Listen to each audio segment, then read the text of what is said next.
Hello everyone, welcome to magic hands of Deepa. ഇന്ന് നമുക്ക് വീട്ടിലുള്ള സാധനങ്ങൾ വെച്ചിട്ട് തന്നെ പെട്ടെന്നൊരു ഏത്തപ്പഴം കേക്ക് ഉണ്ടാക്കാം കേട്ടോ. അപ്പോൾ അതിന് വേണ്ടിയിട്ട് ഞാൻ ഒരു 1/2 കപ്പ് പഞ്ചസാര ഇവിടെ മെൽറ്റ് ചെയ്തെടുക്കുന്നുണ്ട്. അപ്പോൾ ചെറിയ തീയിൽ വെച്ചിട്ട് വേണം മെൽറ്റ് ചെയ്യാൻ വേണ്ടിയിട്ട്, അല്ലെങ്കിൽ അത് പെട്ടെന്ന് കരിഞ്ഞ് പോകാൻ സാധ്യതയുണ്ട്. അപ്പം നമുക്ക് കേക്കിൻ്റെ ടേസ്റ്റ് കരിഞ്ഞ ടേസ്റ്റാണ് വരിക കേട്ടോ. ഇതിപ്പം ഞാൻ ചെറിയ തീയിൽ വെച്ചിട്ടാണ് മെൽറ്റാക്കി എടുക്കുന്നത്.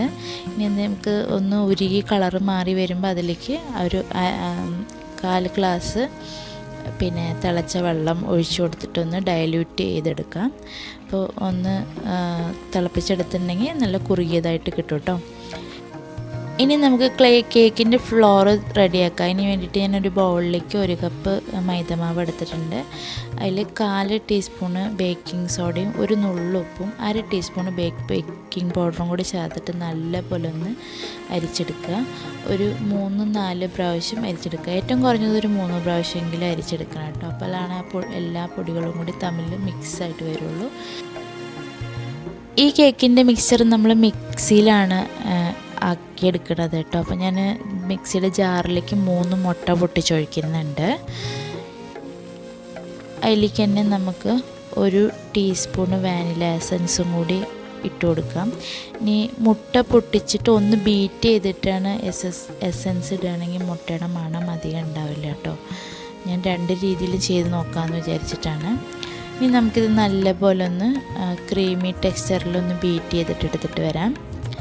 അപ്പോൾ ഇതിന് വേണ്ടിയിട്ടുള്ള ഏത്തപ്പഴം 2 ഞാൻ എടുത്തിരിക്കുന്നത്. അത് ഞാൻ ഇതേപോലെ മിക്സിയിലിട്ടിട്ട് ജസ്റ്റ് ഒന്ന് അരച്ചെടുത്ത് വെച്ചിട്ടുണ്ട് കേട്ടോ. അപ്പോൾ ഇനി നമുക്ക് പൊടിച്ച പഞ്ചസാര ചേർത്ത് കൊടുക്കാം. ഞാൻ ഒരു 1/2 കപ്പ് പഞ്ചസാരയാണ് പൊടിച്ച് വെച്ചിരിക്കുന്നത്. അത് നമുക്ക് 2-3 തവണയായിട്ടിട്ടിട്ട് ഒന്ന് ബീറ്റ് ചെയ്തെടുക്കുക. അപ്പോൾ എന്താ വെച്ചിട്ടുണ്ടെങ്കിൽ കട്ട കിട്ടില്ല, നല്ല സ്മൂത്തായിട്ടുള്ളൊരു ഇത് കിട്ടും, നമുക്ക് ടെക്സ്ചർ കിട്ടും.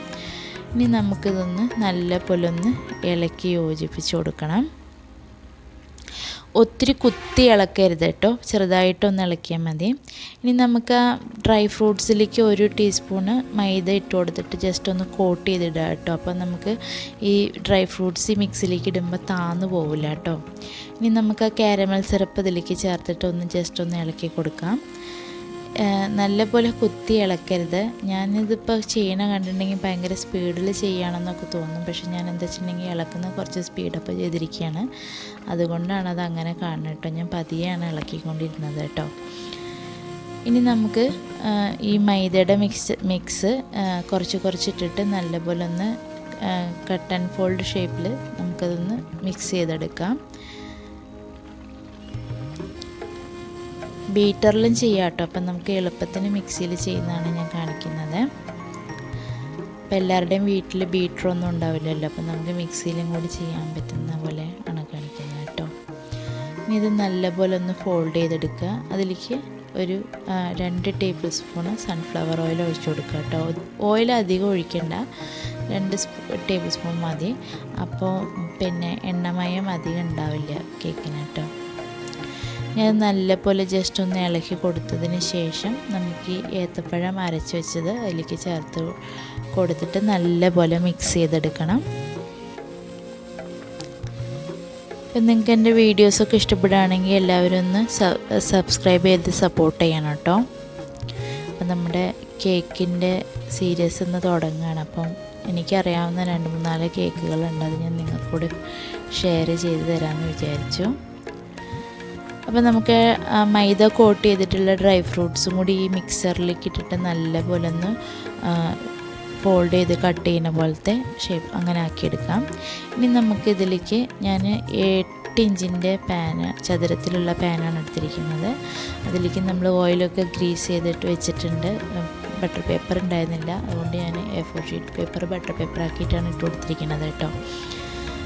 ജസ്റ്റ് ഒന്ന് 2 പ്രാവശ്യം ഒന്ന് ടാപ്പ് ചെയ്ത് കൊടുത്താൽ, അല്ലെങ്കിൽ ടൂത്ത് പിക്ക് കൊണ്ട് ഇങ്ങനെ ജസ്റ്റ് ഒന്നിങ്ങനെ ഫോൾഡ് ചെയ്ത് കൊടുത്താൽ മതി കേട്ടോ. പിന്നെ നമുക്കതിലേക്ക് കാശുവണ്ടിയോ അണ്ടിപ്പരിപ്പോ ഒക്കെ വെച്ചിട്ട് ഗാർണിഷ് ചെയ്യാം.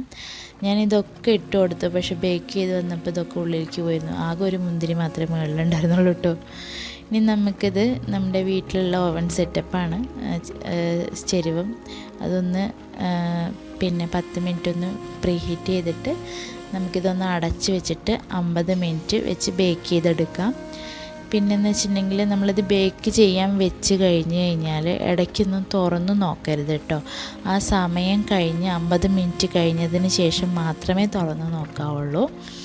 അല്ലെങ്കിൽ കേക്കിൻ്റെ നടുവശം ഭയങ്കരമായിട്ട് താണൊക്കെ പോവും, പിന്നെ വേവലിലൊക്കെ വ്യത്യാസം വരും. അപ്പോൾ നമ്മുടെ കേക്ക് ഏകദേശം നല്ലപോലെ റെഡി ആയിട്ടുണ്ട്. ഇനി നമുക്ക് ടൂപ്പിക്ക് വെച്ചിട്ടൊന്ന് കുത്തി നോക്കാം. അപ്പോൾ ഈ ടൂപ്പിക്കിൽ ഇങ്ങനെ ഒട്ടി വരാണ്ടിരിക്കുകയാണെങ്കിൽ അതിൻ്റെ അർത്ഥം നമ്മുടെ കേക്ക് നല്ല സൂപ്പറായിട്ട് വന്നിട്ടുണ്ട് എന്നുള്ളതാണ്. അപ്പോൾ നമ്മുടെ ബനാന കേക്ക് ഇവിടെ റെഡി ആയിട്ടുണ്ട്. ഇനി ഞാനതൊന്ന് ചൂടാറിയതിന് ശേഷം ഒന്ന് മുറിച്ചെടുക്കുന്നുണ്ട്.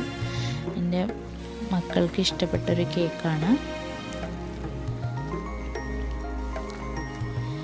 നല്ല സോഫ്റ്റായിട്ടുള്ളൊരു കേക്കാണ് കേട്ടോ.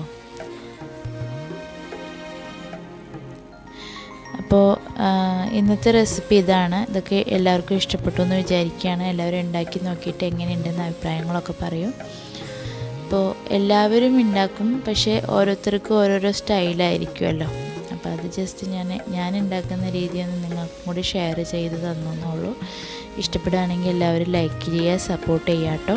ഇതിൽ നല്ലൊരു വീഡിയോ ആയിട്ട് നമുക്ക് അടുത്ത എപ്പിസോഡിൽ കാണാം. അതുവരെ എല്ലാവരും സന്തോഷമായിട്ടിരിക്കൂ, ഹാപ്പി ആയിട്ടിരിക്കൂ, ഹെൽത്തി ആയിട്ടുള്ള ഭക്ഷണങ്ങളൊക്കെ കഴിക്കൂ.